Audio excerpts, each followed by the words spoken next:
خب مایہ تسکین کا مطلب کیا ہے؟ سکون کا مطلب کیا ہے؟ سکون کا مطلب یہ ہے کہ انسان پوری دنیا میں پریشان ہو، باہر پریشان ہو، اس کی چیزیں پریشان ہوں، جب وہ گھر میں آئے تو اسے کیا ملنا چاہیے؟ اسے سکون ملنا چاہیے۔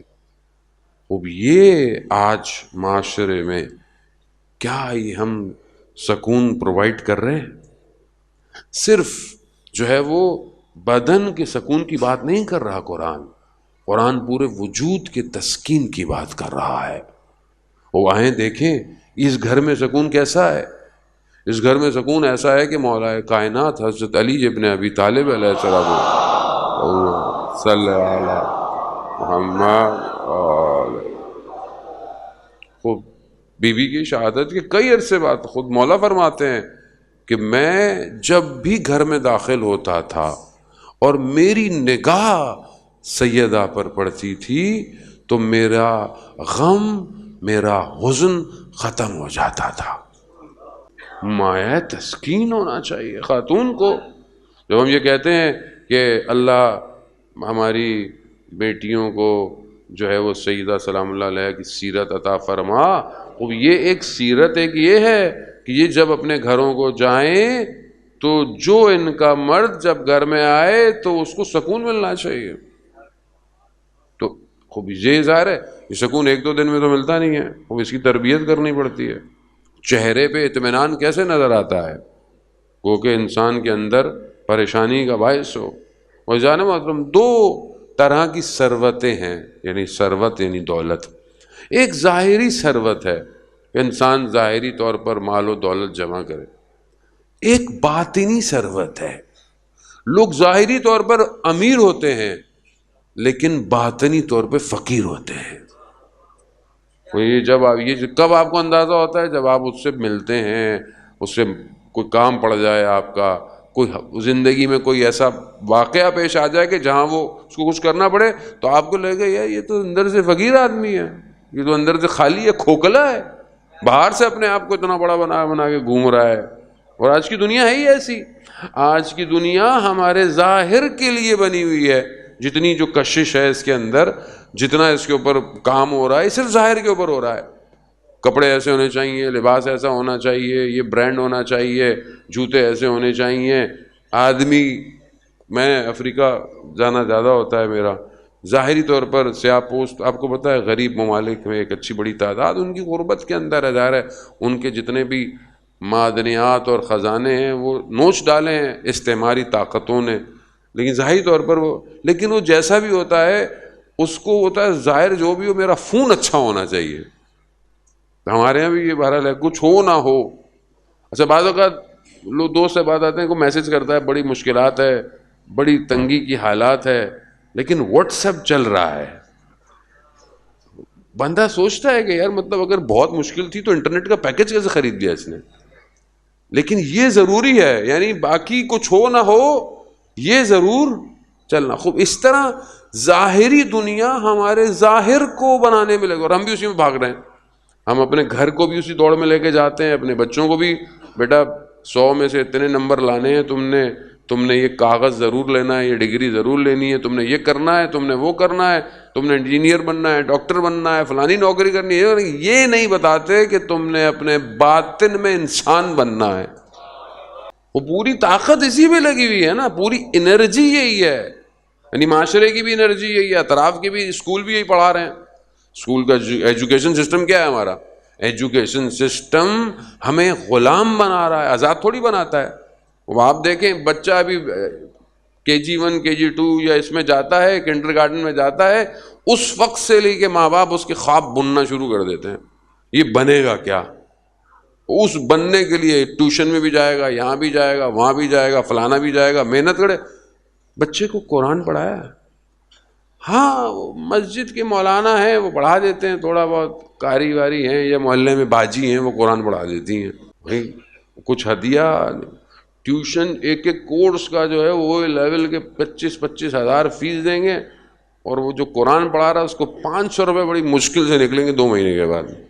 تو کہاں جا رہے ہیں ہم؟ یعنی کیا جب آپ خود یہ کر رہے ہیں اس کے ساتھ، تو کل کو اگر وہ آپ کو اپنے گھر سے نکال دیتا ہے پھر آپ اولڈ ہاؤس میں چلے جاتے ہیں، وہ بھی شکر ہے JDC نے کچھ بنا لی ہیں، ورنہ وہ بھی ہمارے یہاں اتنا کانسیپٹ نہیں تھا. تو پھر آپ بولتے ہیں ہمارے بچے کے ساتھ کیا ہوا، ہمارے ساتھ کیا ہوا. آپ نے اس کو مادہ پرست بڑھایا ہے. یہ مادہ پرست بن کر یہ انفاق کرے گا، یہ اپنی اللہ کی راہ میں اپنی جان دے گا؟ نہیں دے گا. یہ ہے سسٹم. دنیا اس سسٹم کی طرف لے کے جا رہی ہے. قرآن کس سسٹم کی طرف لے کے جا رہا ہے؟ کیسی تربیت ہے کہ سائل آیا لینے کے لیے، امام نے دروازے کے پیچھے سے لیا. کہا مولا آپ نے سامنے کیوں نہیں دیا اسے؟ کہا میں اس کی آنکھوں میں شرمندگی نہیں دیکھنا چاہتا تھا. خوب یہ تربیت ہے نا، تربیت. گھر اس طرف ڈرائیو ہو. اب یہ جو سکون ہے، یہ جو اطمینان ہے، اس کے لیے پہلی چیز آپ کا اپنا ایمان ہے. اگر آپ کا ایمان نہیں ہے آخرت کی طرف، خدا کے اوپر آپ کا عقیدہ توحید مضبوط نہیں ہے، تو آپ کیسے ایک ایسے بچے کی تربیت کریں گے کہ جس کے اپنے وجود میں اطمینان پایا جاتا ہو؟ خود زندگی میں مشکلات ہیں، زندگی میں مشکلات ہوں گی اور زندگی میں مشکلات آتی رہیں گی، مگر یہ کہاں کھڑا ہو پائے گا اپنی اس تربیت کے بلبوتے پر کہ جہاں پر یہ صبر کرے، جہاں پر یہ مقاومت دکھائے. قرآن حضرت ابراہیم علیہ السلام کے بارے میں جب گفتگو فرما رہا ہے تو قرآن حضرت ابراہیم کو مہاجر اللہ کہہ کر پکار رہا ہے. مہاجر میں اور مسافر میں فرق ہے. بہت گہری اور فلسفی گفتگو نہیں کروں گا، سادی سی. مسافر جو ہوتا ہے وہ جب نکلتا ہے تو سفر اس کا اچھا بھی ہو سکتا ہے، سفر اس کا برا بھی ہو سکتا ہے، اور اگر اس کو زیادہ پریشانی ہو جائے تو مسافر جلدی پلٹ آتا ہے. اور بہرحال جتنا بھی اس کا سفر ہو، ایک دن اسے واپس اپنے گھر کی طرف آنا ہے. لیکن جو ہجرت کرتا ہے وہ پلٹتا نہیں ہے، اور جو اللہ کی طرف ہجرت کر لے وہ بالکل بھی نہیں پلٹتا. تو ہم ہیں ابھی بہت اچھے ہیں، اللہ اللہ اور یہ سب، جہاں مشکل پڑی، جہاں پریشانی آئی، جہاں نوکری چلی گئی، جہاں تنگ دستی ہو گئی، کوئی مشکل آ گئی، خدا حافظ اللہ، ادھر بھاگے ادھر بھاگے، یہ کام وہ کام، یہ کام وہ کام. جبکہ آتش نمرود اتنی سخت تھی کہ حضرت ابراہیم علیہ السلام کو اس میں جھونکنے کے لیے جو ہے وہ باقاعدہ منجیل بنائی گئی. اس لمحے میں حضرت جبرائیل آئے. کہا ابراہیم کوئی حاجت ہے؟ کہا لا، کوئی حاجت نہیں ہے. حاجت اس سے ہے جو مجھے جانتا ہے. کیوں؟ مشکل میں ہے، وہ بھی اللہ کے ملائکہ آئے ہوئے ہیں. جب اس کی طرف ابراہیم نکل گیا تو خلیل اللہ ہے، بس پھر پلٹے گا نہیں ابراہیم. تبھی تو خدا جو ہے وہ کہہ رہا ہے کہ آگ کو جو ہے وہ ٹھنڈا اور سلامتی کی بنا دیا. خدا حضرت ابراہیم جانتے ہیں خدا چاہے تو آگ سے اس کی حاکمیت چھین سکتا ہے. آگ کی حاکمیت کیا ہے؟ جلانا. ورنہ اگر آگ جلائے نہیں تو آج کل جو آرٹیفیشل آگ نہیں ہو رہی ہوتی، جلنے لگی ہوئی ہوتی ہے، اب یوں بھی کرتے رہتے ہو تو آگ جلی، کچھ نہیں، آگ ہی نہیں ہے وہ.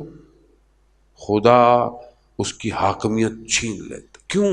مہاجر اللہ ہے. یہ مہاجر اللہ ہے تو یہ اطمینان قلب پائے گا. اب قیمت دینی پڑتی ہے.